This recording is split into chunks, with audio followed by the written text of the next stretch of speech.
The Dallas Cowboys got a big win going into their bye week. What does that mean about the future of this team and more? All that and more on this episode of the Locked On Cowboys podcast. You are Locked On Cowboys, your daily Dallas Cowboys podcast. Part of the Locked On Podcast Network, your team every day. Locked On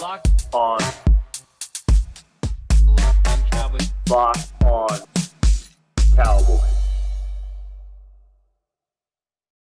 Welcome back to the Locked On Cowboys podcast, part of the Locked On Podcast Network, your team every day. We'd like to thank you for making us your first listen of the day. We are free and available on all platforms. I am Marcus Mosher. You can follow me on Twitter at Marcus_Mosher. He is Landon McCool. Check him out on Twitter at McCoolBCB. Landon, how's it going today, sir? Victory Monday. Victory Monday. It's Halloween. It's a Halloween on a week of a bye. I'm doing great, man. I'm doing fantastic. How are you doing? How you got it real quick before we get into this? How was the game? Did you enjoy yourself? Yeah, so I went to Bills Packers on Sunday Night Football, and that was, first of all, that stadium, it was a zoo. It was so loud I couldn't hear next to me, the people next to me, and Aaron Rodgers. Body language, not great, Landon. I don't know if you know, but he does not talk to teammates. He just sits out there by himself in between timeouts. Seems like a really fun guy to play with. Yeah, famously well-liked and well-loved by his friends and family, Aaron Rodgers didn't quite have the body language in person that you expected, huh? Yeah, that's not a big surprise. No. Dallas can beat them pretty easily. We're gonna find out. We have plenty of time to talk about that game. Let's talk about what happened here in Week 8. The Dallas Cowboys defeat the Chicago Bears 49-29. It was a weird game. Is that the best way to put it? Where the Cowboys jumped out to a big lead, the Bears battled back, and then the Cowboys took over that lead again and just kind of put this game away. What was your biggest takeaway from this game? My biggest takeaway from this game was that thank goodness I was just kept on thinking to myself, thank goodness I hedged all week about, hey, there's a chance that the Cowboys get out to an early lead and put Chicago into a bunch of awkward spots. The ironic thing is that they did get out to this big lead, but Chicago refused to change their game plan. And that's, I think, that the thing that was so bizarre to me that I don't know that I've seen is that for all intents and purposes, Chicago should have been throwing the football a lot more than they did, but they just refused to. And, it kind of worked for them to some degree, but obviously the inevitable problem with trying to run the football when you're behind happened where they ran out of time. I mean, they just it wasn't time. The Cowboys kept on scoring, which obviously made things worse for them. But even if they hadn't, it felt like Chicago just simply ran out of time to score enough points. We're seeing a kind of a weird trend with the Cowboys defense. Like, you can get them if you want to just run the ball like crazy, but the problem is, now that Dak is back, I don't know if teams can stick with the run as much, right? Because you can't trade touchdowns for field goals, right? And that's kind of what the Bears were trying. I think that's what they were doing more in the second half. But this Cowboys offense, when you pair them with this defense, they can really, really be hard to defeat. I said this all week. If the Cowboys win this game, it's a game that they were favored, but if they take care of business, again, they covered the spread. They won by 20 points. I'll really start to view them as like a Super Bowl contender, even though it's just the Bears, right? But this is what good and great teams do. They beat the teams they're supposed to beat, and they really don't let them hang around. And the Cowboys did that. Yeah, the Cowboys didn't play with their food, as they say, right? Like it was, they put the team away, and then they kept on going, and they kept on coming after them. They didn't try to, take the foot off the gas at all. We'll get into the offense and what all that means, but I really feel like from a 10,000 foot view, just like where this team is, they took care of business against two lesser teams. They didn't mess around, and frankly, this is a team, the Bears, where offensively they presented problems for the Cowboys just in running the football, and they were strong in the areas where the Cowboys defense was weak, right? And they were still able to kind of come out ahead, and that just shows you the resilience of this team. All right, big picture before we get into offense and defense in this game. What does it mean for the Cowboys to be 6-2? I want to keep pointing this out, that we thought going into the season, if the Cowboys could be 5-3 going into their bye, that would be fantastic, right? You'd be putting yourself in a good position in the second half of the season. But to be 6-2 after losing your starting quarterback in week 1, what does that mean?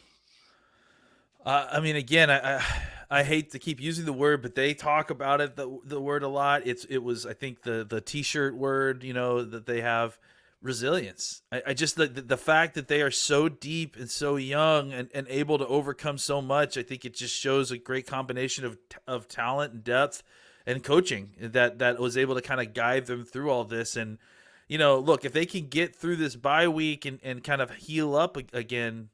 This offense can start kicking into that gear that we saw in this game against the Bears. This is a team that you do not want to face the back end of the season, and they could be potentially really dangerous going into the playoffs. Yeah, I agree. I think they're starting to play the type of football that translates really well to the playoffs, right? Like efficient passing attack, can run the ball with multiple running backs, can get stops on defense. They can create, pressure with a couple different guys in Parsons and Lawrence. Like this is the formula to beating some really good teams in the playoffs.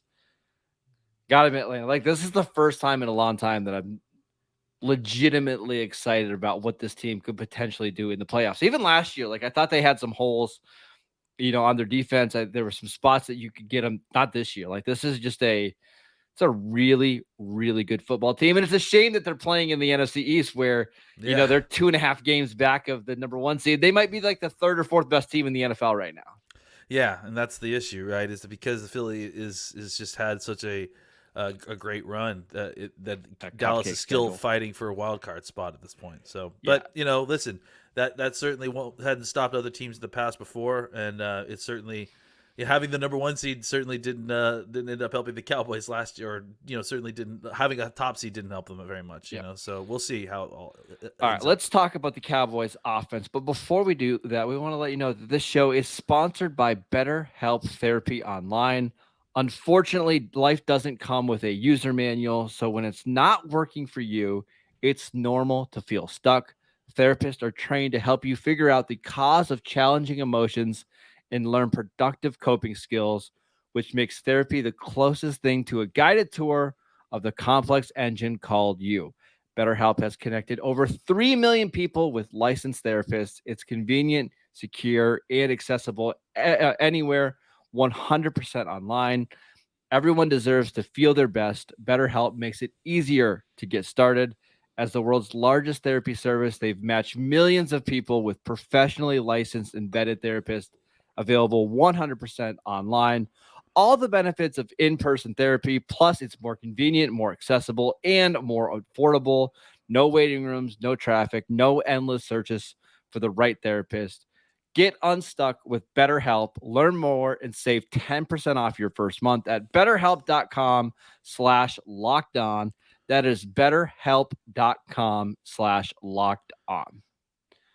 All right, let's start with the Cowboys offense. Dak Prescott was awesome in this game outside of one throw. Honestly, Landon, this is the best I've seen him play in a long time. Like the first 4 drives of the game, up and down the field, scoring touchdowns, throwing into tight windows, throwing accurately, making plays with his legs. Like I thought he was phenomenal in this game. Yeah, I also think the play calling and the design of everything looked just as good as it's ever looked. You saw more under center stuff. You saw more motion and shifts. Dak was able to get to everything very easily. They were aggressive. Dak was aggressive. I mean, obviously that's even what happened in the interception. It felt like maybe he got a little too aggressive, but they were attacking down the field. They had a very, very solid run game, which allowed them to kind of open things up even further. Dak was just seeing it and throwing it really well. And I think, I felt like after at the end of the Lions game, he was starting to kind of feel it and get back into the rhythm of things. Yes. But you weren't exactly sure if it was going to kind of be a continuation when he went into the Bears game. But you go back and watch it, and I mean, he was just masterful. Whether it was executing play action, like some of the ball work that he was doing and some of the handoffs and the play action stuff was incredible. I loved, like I said, some of the design stuff that they got for him, including that kind of split read QB keeper stuff in the end zone that he scored his touchdown on. It's just they really were taking full advantage of Dak's skills. They were getting him out on the edges and bootlegs, and he was finding guys like that. Just really such a great mix and match of scheme and different things to kind of keep Chicago's defense off balance. I mean, Chicago's defense was the best part of this team coming in here. Yeah. They're not like elite or anything, but they're certainly like middle of the pack defense, and Dallas were just ripping them apart, like especially those first 4 drives. With just a balanced attack that was slicing them up the field.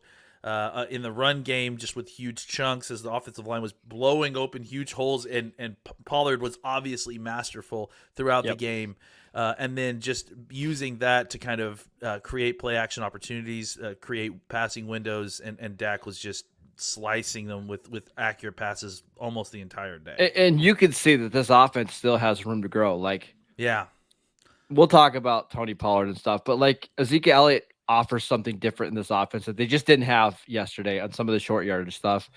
Jalen Tolbert, he was a little bit of a disaster yesterday. He ran a couple of wrong routes. He was in the way. I think if that's Noah Brown in there, the offense is just functioning a little bit better. Dalton Schultz still isn't 100% healthy, and you can see that. But like, not to mention if they get Tyron Smith back at left tackle here in December, like this offense could be, again, one of the best in the NFL. And I think that's really encouraging for the Cowboys to play this well, despite missing some pretty big people in the offense between Noah Brown and Ezekiel Elliott.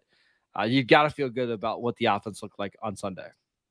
Yeah, absolutely. And I think you saw, and I thought the great thing about the run game in general too was that, if you've watched the last few weeks, you've seen a steady incline in the number of touches that Pollard has gotten.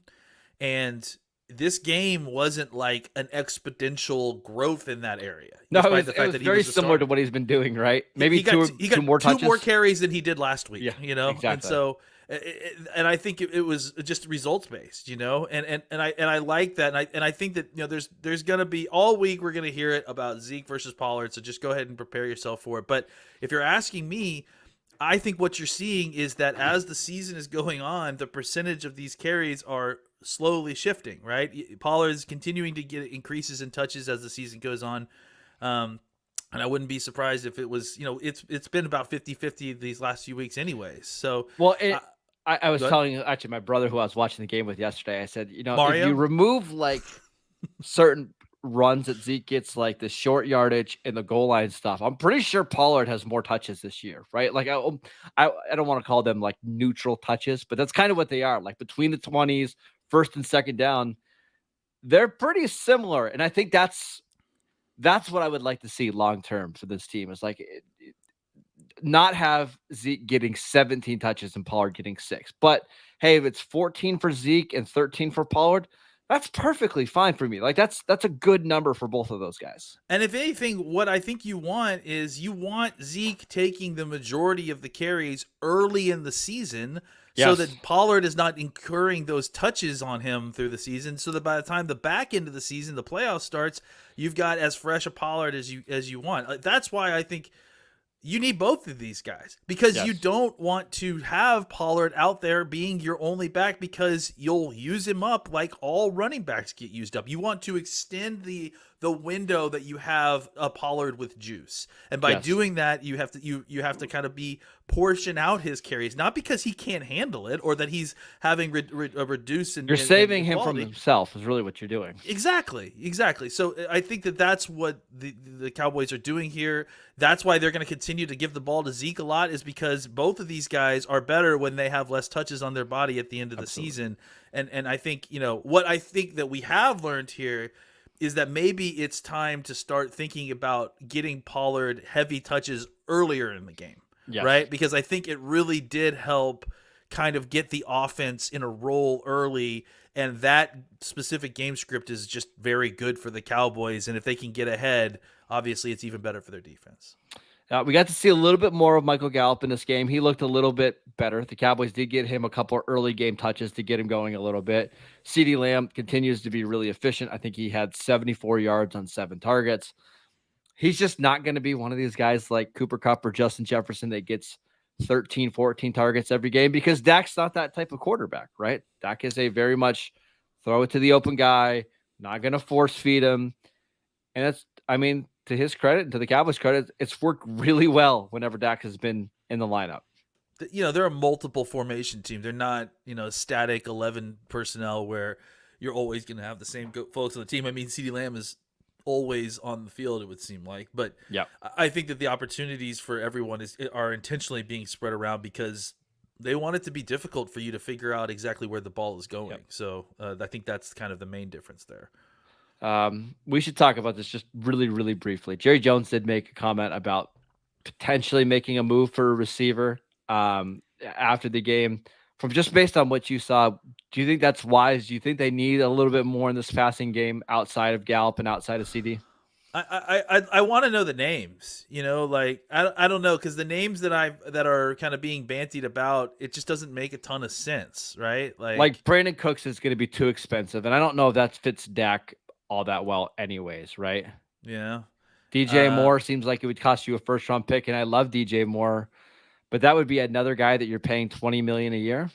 Yeah, and it would kind of require a certain amount of touches forced his way, which I think, Elijah Moore is a guy who plays for the Jets. I can't imagine that the Cowboys are going to trade with the Jets. No, I mean, that's the one that would make a little sense if it only cost you like a second round pick because you could play him in the slot and stuff. But even then, I don't know how much the Cowboys want to go back to using a 5'8" slot receiver, Yeah. They've got one of those guys already that they're trying to work in. So we'll see.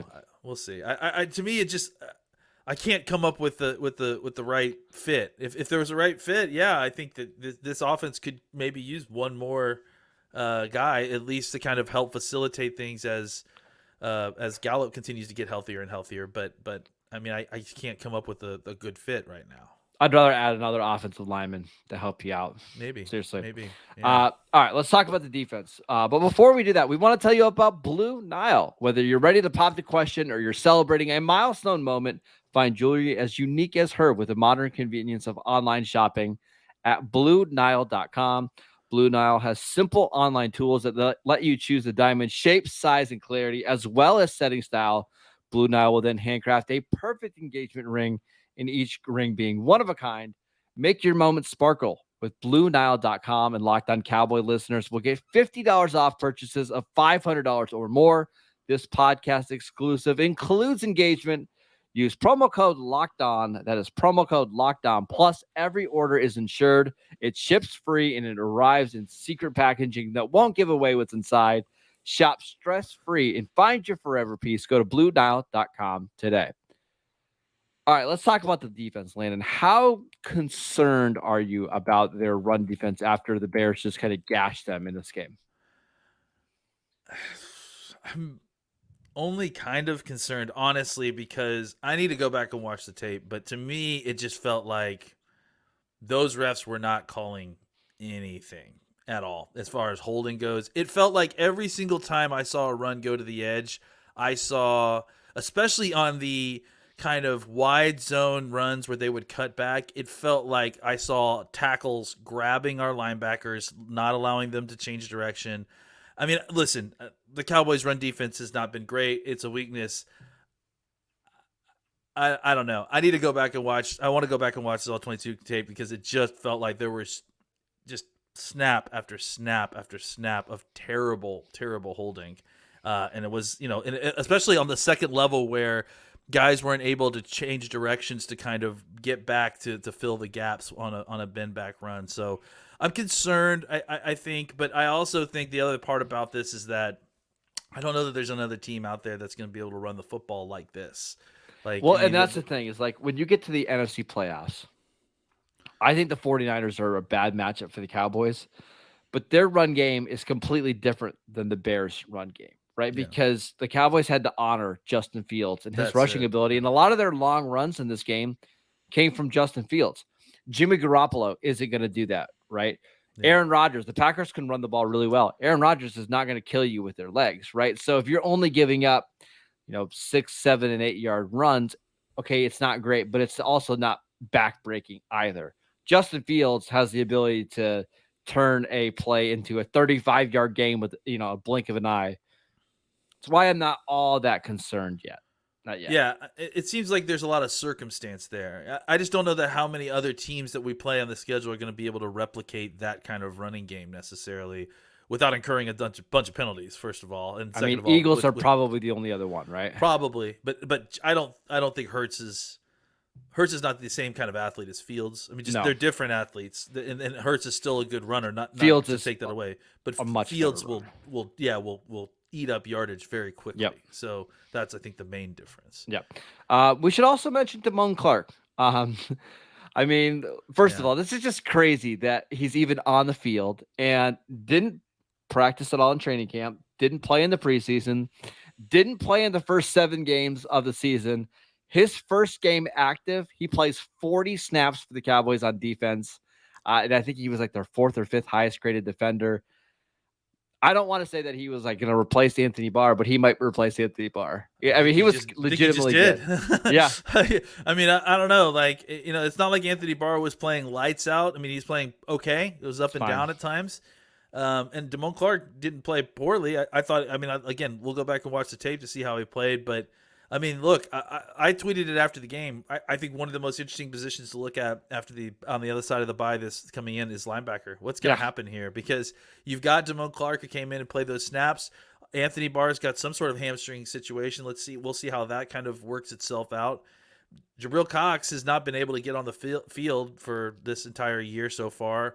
And the fact that Damone Clark got in above him was mostly due to the fact that special teams, I would imagine, because he's probably just a better special teams player already. But, I mean, the fact is that if you can't make Jabril Cox active, or I guess now that you could if you wanted him to play. So I guess the question becomes, is Jabril Cox behind Damone Clark right now in the kind of pecking order of just linebacker play? Yes.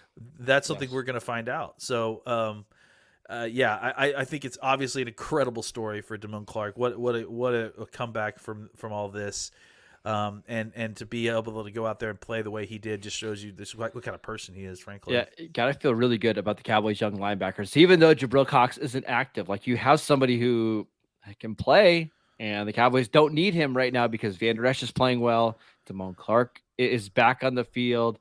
You've got safeties when everybody's healthy that can come and play linebacker. It's fun. Micah Parsons, before we end, wasn't super effective as a pass rusher. Only 3 pressures in this game, no sacks, did draw a holding call.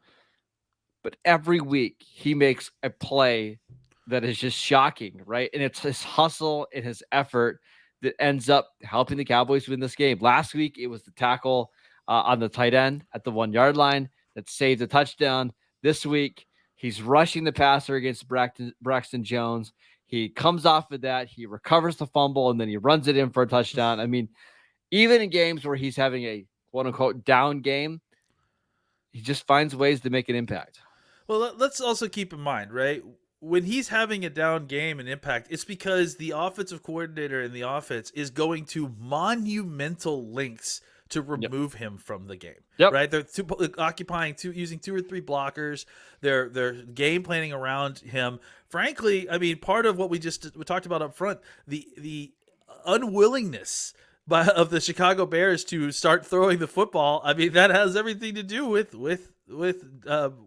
whether or not you're going to get a face full of Parsons after you try to drop back. So, his presence was definitely felt. Obviously, the fumble return was just amazing. Incredible. It's really, really going to be hard to kind of keep him off the offensive side of the field now. After he all needs that. a touch, right? It was funny to hear several different people talk on the offensive side, whether it was McCarthy or I think it was also Dak, saying he needs to work on his ball security a little bit because he was definitely letting it hang there. But great job of getting down. And look, he wasn't. It sounded like he wasn't aware that he wasn't down. So kudos to his teammates who were like, "Hey, no, you're not down. Get up and run. Yep. And so kudos to them to kind of get there. This defense, I mean, is just so opportunistic. There was another interception that Diggs got that was called back on kind of a questionable roughing the passer call. So they did a great job of making the plays they needed to, and obviously it was enough to win the game. Yeah, it was. I mean, I think Parsons needed the bye week more than probably any other player. Like, it's clear he's dealing with some kind of shoulder injury going on. He's played a ton of snaps. I got a feeling he's going to look a lot different after the bye, and the Cowboys are going to need him. Against Green Bay in week 10. Yeah. So a much needed bye week coming up for the Cowboys.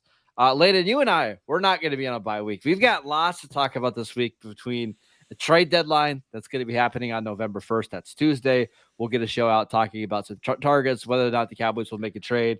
We're going to go over the film of this game, talk about more Damone Clark, how Jonathan Hankins looked in this one, and so many other storylines. We've got questions. We've got kind of NFC, preview after the first half of the season. So make sure that you are downloading and subscribing to the podcast. So we want to thank you for making Locked On Cowboys your first listen. For your next listen, check out the Locked On Sports Today podcast, the biggest stories of the day, plus instant reactions, big game recaps, and the take of the day. Available on the Odyssey app, YouTube, and wherever you get your podcasts. Follow Landon on Twitter at McCoolBCB. I am at Marcus_Mosher. I think today is Halloween. I think go enjoy. Me. Yeah, it's there you go. For you that are listening to this on audio, you have no idea what you're missing right now. Enjoy Halloween. We will see you guys next time.